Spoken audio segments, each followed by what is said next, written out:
What's up, guys? This is David from Barkmasters BBQ, doing my first cook on the Old Country Pits gravity fed tonight. Started with my Jealous Devil charcoal. Got some hickory chunks in the chute, 2 or 3.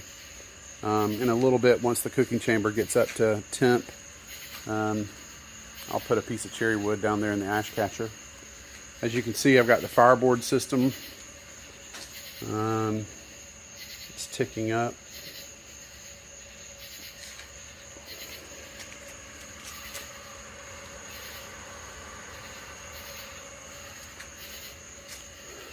So yeah, tonight's going to be my first cook on this, a pork butt.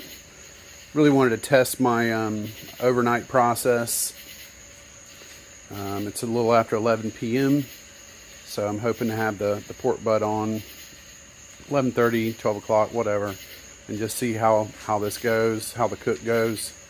Plan on cooking it, having the cook chamber at 245, and you know, then I'll set up my my internal probe here in just a little bit. But yeah, I'll try and make some more videos as I go through this process tonight, and hopefully it's a raging success. And you know, then I'll do another one with some brisket next week. Letting the lang get a rest this evening. So I'm really looking forward to this. Talk to you guys in a little bit. What's up, guys? It's David from Barkmasters BBQ again. All right, so I've just put the pork butt on, and I adjusted my Fireboard settings because there's a lid setting, and basically what that means is I wasn't really sure how it worked, but the lid, it detects that there's a lid and basically doesn't engage the fan or try and bring the temp back up. So there's a time setting in there, and it was set to 7 minutes. So it didn't take me 7 minutes to get the you know, the pork butt inside of the smoker. And real quick, I have the pork butt based on the recommendation of some friends of mine who use this same setup.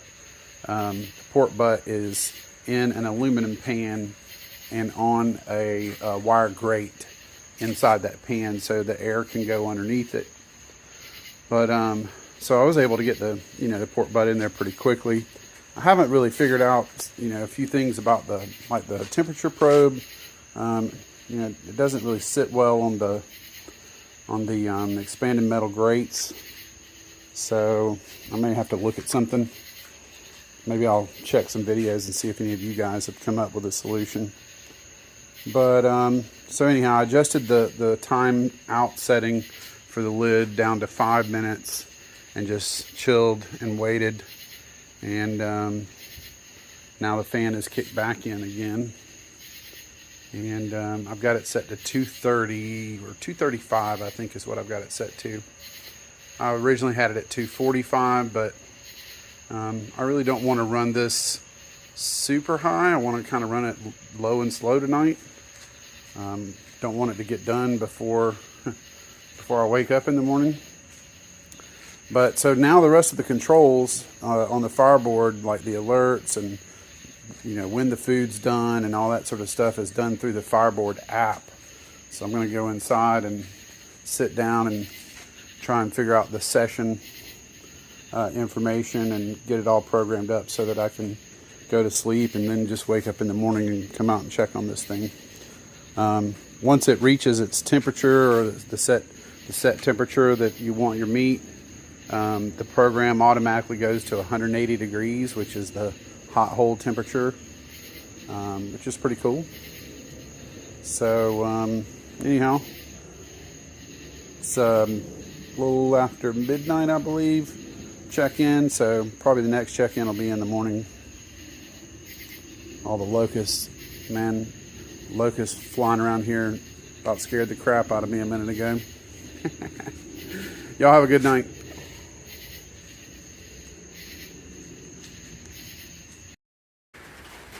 Hello everyone, it's David from Barkmasters.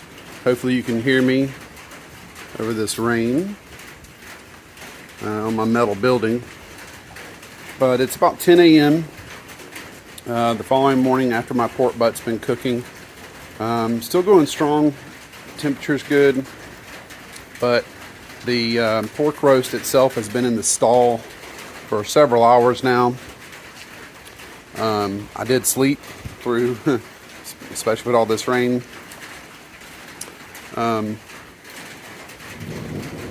Oh, there we go. Some thunder. So what I'm going to do, I mean, since it's been in the stall, it's already taken on like 10, 11 hours of smoke. I'm actually going to pull it out of the cabinet and wrap it and finish it in the oven now, because that's what I would do even if it was on the Lang. Just get it across the finish line. I'll have some more thoughts about just the process, my temps, if I cook them at the right temperature and all that sort of stuff. And I'll try and follow this up. But the system worked great. It is running a little hot right now, but I'm going to choke it all off and get it inside. All right, guys. Talk to you soon. Hello, guys. It's David from Barkmasters BBQ. I wanted to talk for a little bit about the Fireboard 2 app and drive system with fan.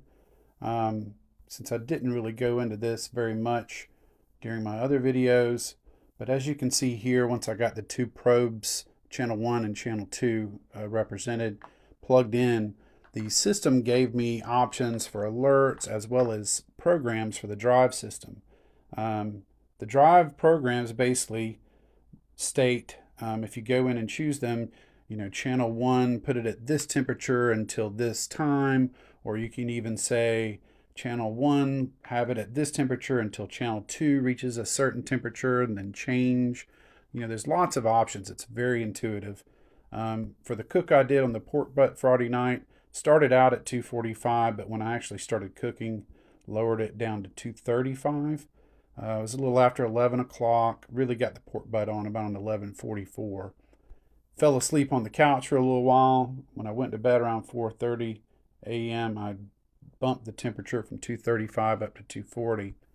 And by 10 a.m. the next morning, the pork butt was only at about, almost 165, basically the stall temp. So, but, I did want to point out, the features here. I originally did set up alerts on channel 1 and channel 2 to tell me if the temps fell or went too hot.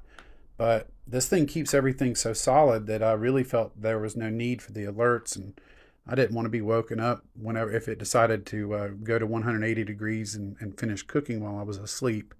That's probably not the best idea going forward, because I could have something, the fire go out, or I could have something run away.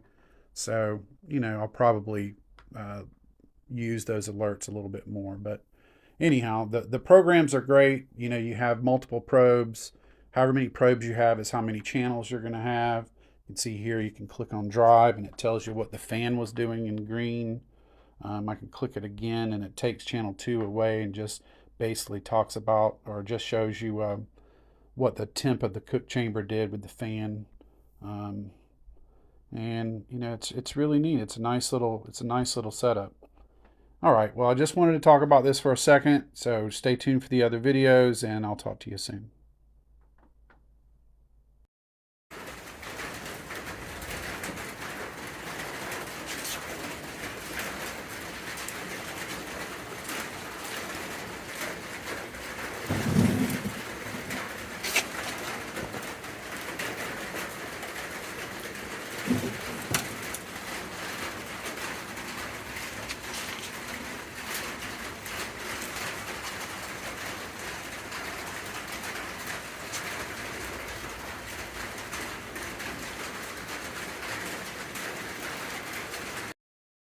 Hello guys, it's David from Barkmasters BBQ again to close up this cook. So the pork butt came off the smoker at 10 a.m., went into the oven wrapped 300 degrees. It finished up by noon at about 2:05. Let it rest for a few hours before I shredded it. The whole process is very well. Of course I'll look into maybe trying to finish it on the smoker some, wrap it and keep it on the smoker. But I was very pleased with the Fireboard's performance, as well as the Old Country Pit's gravity fed and the Jealous Devil briquettes, the charcoal. And of course my neighbors appreciated the pork butt, because we had plenty, because this was kind of a test cook. And I think this Thursday night I'm going to do an 18-pound, that's pre-trim weight, 18-pound brisket, and see what my cooking times are going to be on a brisket at about 250 degrees. So again, this wraps up the pork butt cook from this past week. BarkmastersBarbecue.com. Here's a little bit of shredded pork. We did 1-pound packages with lots of our sauces included, even some of our homemade purple sweet onions into in the bag. But anyhow, guys, thanks again for watching, and leave a comment if you have anything to add to my video. Appreciate it. Take care.